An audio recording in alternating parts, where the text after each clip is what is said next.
Hello, and welcome to the From Nature to Nurture podcast. My name is Danielle, and here we are with episode 3. As I previously stated in my intro episode, this podcast is going to be a combination of herbalism, both medicinal and energetic, folklore, and then just nature topics as well. So today we are talking about the summer solstice. The summer solstice is my favorite day of the entire year. And while it is not a federally recognized holiday here in the US, it is still a national holiday in some other countries, and it's personally like my favorite holiday of the entire year. And we'll get into why. It is a very abundant holiday. It's filled with fun and joy and food and flowers. And I am just a summer person in general, but the summer solstice has my heart. It's also right after my birthday, so it's a very special time for me. It's just a big, abundant celebration time. Now, I said that it was a national holiday in some countries, and they have some really cool celebrations. But before we get into there, I wanted to go a little bit into etymology and what exactly astrologically is happening during the summer solstice. The summer solstice marks when the earth is tilted the closest to the sun, and even in the far northern countries and like tips of the earth, they will only have sun. They won't have a full sunset and darkness because of just how close everything is, which is crazy. I cannot imagine that. But here further south in the US, we just get an extra long day. It's the longest day of the year. And every day from here on out through the end of the year will be shorter and shorter. Now, when you look at the etymology of solstice specifically, the Latin word for solstice is solstitium. I don't know if I'm saying it pronounced correctly. I've been practicing all morning and I still can't get it fluidly. But solstitium, I don't even know if I'm saying that right still, but it means sol, breaks down to sol meaning sun, and stitidium, is motionless or stopped. So solstice means a stopped sun, a motionless sun. So when we look at the summer solstice, that is when the sun is stopped at its peak, and the winter solstice is when the sun is stopped at its lowest point. Whew, y'all, yeah, that was rough. So it's also the peak of the agricultural season for farmers. So the summer is not when we are planting seeds. It's not when we are doing the big harvest of the season. It's when we just have that peak abundance and we're in maintenance mode and we are prepping and planning for our harvest come later in the fall or end of summer. I know I personally do my big harvest in my garden normally in September. Sometimes I can get some in August or in October, but September is when I get that giant harvest. Right now, I am just doing those little bits of maintenance, caring for the plants, maybe a little bit of pruning to be able to promote more growth and abundance. Now, like I said, in some countries, the summer solstice is a national holiday, that being Sweden, Denmark, Norway, and Finland. It just sounds so cool. I really wish we had that here. The summer solstice celebrations in these countries are extravagant and filled with abundance. They normally have some sort of maypole in the center of town, decorated in fresh flowers, green garlands, ribbons, bows, and then they have a traditional dance typically. They'll have dancers come out in their traditional garb, and they'll start off the celebration by dancing around the maypole before others get to join in on the festivities, and that's kind of how they mark the beginning of the celebrations. These celebrations are filled with just the theme of abundance and honoring the sun. So we have lots of summery kind of colors like oranges and yellows and pinks. And then we have like traditional foods, and a lot of the decorations and even the foods will be decorated in fresh flowers or in sun motifs like sun wheels. You see sun flags, all sorts of things like that. You also have some celebrations revolving around water, which makes sense being the opposite of that fire, where you're spending all day outside and you're going to a lake or a river, or you're playing water games, and you're kind of just basking in the joy and the abundance of the warm weather, the sun, playing with the water to kind of help cool you off. And there's a really cool balance between these two energies in a lot of these celebrations. The summer solstice is celebrated throughout the entire world, but there's a really high affinity with it being in like the European and Celtic countries. I think predominantly because the sun was a much bigger deal, where you have a lot of darkness kind of the further north that you get. And so the sun being that like life-giving energy, and I mean, you need it, plain and simple. The sun was honored and so much more sacred and so much more special. So when you start looking at some of the other celebrations that happened in the Celtic countries, they held a lot of bonfires, and they would sing and dance, and they would celebrate different gods and goddesses that revolved around the sun and fertility and abundance as well. And then one of my favorite traditions for this, which I will probably never be able to participate in, but it sounds so cool, is in an Irish tradition. So it's super unique. Here we go. So everyone starts with straw from their home and they add it to a big community pile in the center of town. They mix it all up. Then they take that straw and stuff a large wheel that's placed on top of a steep hill. Then at sunset, the village would gather together and the men would light the wheel on fire and steer it down the hill. As it's going down the hill, all the men and the boys in the village would carry torches and they would keep it alight just in case it started going out as it's going down the hill. And the ultimate goal was for the wheel to make it into a body of water at the bottom of the hill. Now, if the village succeeded, then all would be blessed with an abundant harvest for the rest of the year, which is so much fun. So we have some really cool symbolism in that folklore where we have the wheel alight, obviously representing the sun, but even the placement of it being at the top of the hill and going down the hill, it's representing that summer solstice, highest peak of the year. And then as it's moving down the hill, it's moving closer to harvest time, closer to the darkness. And so everyone's kind of keeping that energy up, keeping the abundance up, keeping up the work with keeping it alight. And then we get down to the bottom of the hill where it goes into the water, where it's extinguished. And that representing could be harvest time, it could be the end of the year. I don't know exactly what it represents specifically, but you can see the symbolism there and the connection. So really fun tradition. Should I try that this year? I do have a high hill. I don't have water at the end of the hill. But it's all over the world. There's so many different celebrations. The Romans would use this time to honor Juno and Vesta, Juno being recognized as the goddess of women, childbirth, and fertility, which makes a lot of sense with this, like I said, this high abundance time. And then Vesta being the goddess of the hearth, the home, and the family. So, of course, you see that fertility, abundance connection there. And then the hearth connection being you need fire in your hearth, especially in ancient times where your whole life revolved around fire. You need fire to cook, you need fire to keep you warm, fire to sanitize your water, all of the things. In Russia and Ukraine, they do a lot of water-based activities like skinny dipping. And then there's a Latvian custom about jumping over the bonfires. And like as you're jumping over the bonfire, you're doing it in gratitude for the sun and to be closer to nature, which I've never jumped over a fire and that sounds terrifying. But, sometimes you have to do those things. That's a good way of like showing your honor and your gratitude by stepping out of your comfort zone and doing something a little different.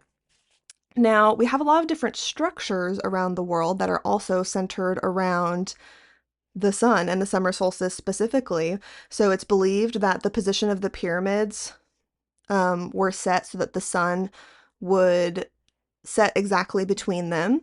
We also have Stonehenge, which the light falls directly on the center stone at the solstice. And then we have the Mayans also have similar structures that were underground so that only the light would filter through in a specific way on the solstice.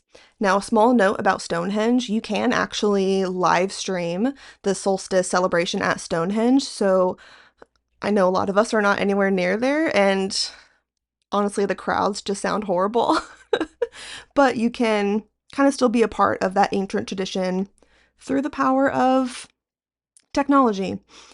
In Sweden, we have a really fun folklore. It's a celebration called the Midnight Sun. So on Midsummer Eve, so the day before, Swedes would place flowers under their pillows. And it's believed that if you pick flowers of 7 different species and place them under your pillow, you will have pleasant dreams about your future spouse. Which, if you know anything about me, you know that I love folklore because it's just so interesting. And it just sounds so wild, but it's like, why not try it, you know? Especially like the 7 different species is really interesting. And if you have an abundant garden, like, why not? I have 7 different plants out there that I could go harvest from and try it. So that's a bit about some of the folklore and traditions in different countries. Now you might be thinking, okay, I'm not near any of these areas. I can't go to any of these festivals. What can I do to celebrate? So, here are some ideas that you can celebrate with yourself or with others. I will say that I have never been able to celebrate with others. Maybe I'm like the rare one who just loves the summer solstice. Like I said, it's my favorite holiday of the entire year, but sometimes it's hard to find people who want to, celebrate nature cycles like that. But this year is the first year that I'm having some friends over and we're celebrating. So I'm really excited. So as I go through this list, I will also tell you what we will be doing. So, as we start thinking about our midsummer Letha solstice celebrations, the first thing we can do before looking at specific activities is looking at the correspondences because these can also give us additional ideas of ways to celebrate. So, obviously, the summer solstice is all about fire, the sun, light. It's a very abundant, high energy kind of time. So, anything that has an affinity with the sun, that could be colors like oranges, yellows, reds, pinks. But we also have that opposing energy being water. Like I said, there's water activities going on to kind of help balance out that high sun energy. Really, anything that's kind of like a summery hot weather activity would be appropriate. And then we can even break it down into plants as well that have that sun affinity. Now, whether that be an astrological energetic affinity or just color wise. So we have things like calendula, marigold, lemon balm, mint, chamomile, hibiscus, yarrow, St. John's wort, and mugwort all have some sort of connection to the sun, whether that be, like I said, through color or through energetics. But when it comes to picking out herbs for summer solstice celebrations, I also just go with whatever is abundant. Like I don't think about it too hard of like, oh, what's the affinity? Is this a sun plant or is this a Jupiter plant? Like whatever. I go and I say, okay, like what do I have right now? What is abundant? What is happily growing in my garden? I mean, right now this is the perfect time of year because everything is growing and happy, so I really have whatever choice I want. But I also like to dig into my intuition and think, okay, what do I need right now? So I'll just kind of let that lead my decision. Now let's get into some actual activities. One practice that I will be trying this year by myself is a sunrise and sunset meditation. So this looks like getting up with the sun and taking a few moments to look at it and sit in gratitude for the sun, for nature, and for everything that you have in your life. And then at sunset, you kind of go and do the same thing where you take a moment to really focus on that abundance, on that vitality, and giving honor and gratitude for the elements that kind of keep us alive and rule our lives. But you can also break it down into giving gratitude for what you have going on in your life, for your amazing friends and your family, for the abundance of your garden, for the abundance of business opportunities, whatever it is. Now, we have some other activities that are pretty simple and can be broadened out or niched in however you want, just like spending time in nature. So that can be you sitting on your back deck. That could be you going for a full hike. You can do a picnic. You can do a little nature walk. Anything like that, we're just soaking up and spending time in nature, or any sort of like sitting in the sun kind of activities, whether you're sitting there reading or just chilling, whatever you want, just being outside in general is a wonderful way to spend the day. You can also work with and honor any sun related deities and use this time to honor them, give thanks to them, read their stories and folklore, mythologies, different things like that. One of the biggest ways that people celebrate the summer solstice is through feasting. Now, this is what I'll be doing with my friends, and I'm so excited. So, feasting can be as simple or as abundant as you want it to be. You can utilize edible flowers to garnish your dishes or cook and bake with them. You can buy things from your local farmer to be able to honor their abundance and their hard work with the land, whether that be, local meats and veggies and fruits, whatever. You can also use this time to make a sun tea, which is literally just using the sun to heat the water for the tea infusion, which is really fun and special if you kind of all gather the plants together, go into your garden, mix things up. Really fun group activity. And then work with those sun herbs like we talked about earlier. You can also use this time to preserve some of your fruits and herbs as well. So make some jams and some jellies, do some canning, start some fresh tinctures, or dry some of your harvest right now, like your smaller harvest, to bring that sun energy into the rest of the year. And then we have flower crowns. That is also something that I'll be doing with my friends. Um, you can go buy flowers or you can harvest them from your garden. You can just use leaves. You don't literally have to have flowers in your flower crown. Just a nature crown. Make a nature crown. You can use like twigs to make the actual base, or you can go buy metal twine, whatever you want to do. That's probably what I'll be doing because I don't trust that we're going to find the right thickness of sticks. So it can be with man-made materials or with nature materials. I think intent is more important here, but if you have the ability to make a fresh one, I highly recommend it because it is a really fun and different kind of activity to do. Kind of along that same line, you can make nature mandalas. So that is creating patterns and art with sticks, leaves, flowers, anything kind of naturey to just honor the abundance of the earth right now. It's a beautiful practice, especially because typically mandalas are very temporal and you're not fastening them in a way to take them into your home or keep them for a long time. So it's that beautiful fleeting beauty of the summer and you're kind of letting it wash away into the next season, which is a really cool practice. And then you can also decorate your home or your altars, utilize those summer colors and patterns, put some fresh flowers out, work with crystals like citrine, garnet, carnelian, sunstone, amber, tiger's eye, anything that kind of has, that kind of sunny, summery energy and colors, and just create like a seasonal place of abundance and beauty in your home.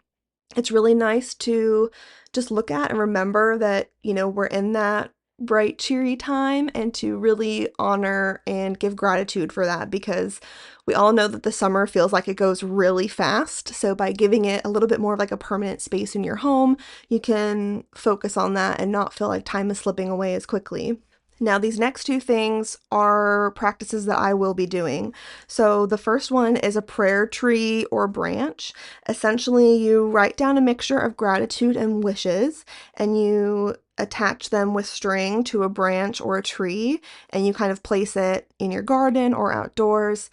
And it's a beautiful practice to focus on what we have and not on what we don't have because it's really easy for us to think negatively about our lives and focus on the issues versus focus on what we have and what is in abundance. So I thought this was a really fun activity. And then one activity that I really like to do in this middle space of the year is kind of reassess my goals. So I am not someone who has traditional New Year's resolutions. I normally pick a word for the year, and that is like my theme word. And then I try to make all my decisions with that theme word in mind. Now, we all know how busy life can get and how it's really easy for us to get off track and kind of off of our goals. So this middle time of the year, especially when it's that high energy abundant time of year, is a good time to reassess and to see if we've been going in the trajectory that we want to. What can we tweak? What has been going really well, and to realign with our goals. So that is a bit about the summer solstice. I hope that you gained some clarity and found some ideas to incorporate into your own life, ways to celebrate the abundance of the earth and the sun, and to live a little bit more in line with the nature cycles. If you would like to know more about my offerings, you can find information on my website at rootandwandercollective.com, and I hope to see you along the plant path.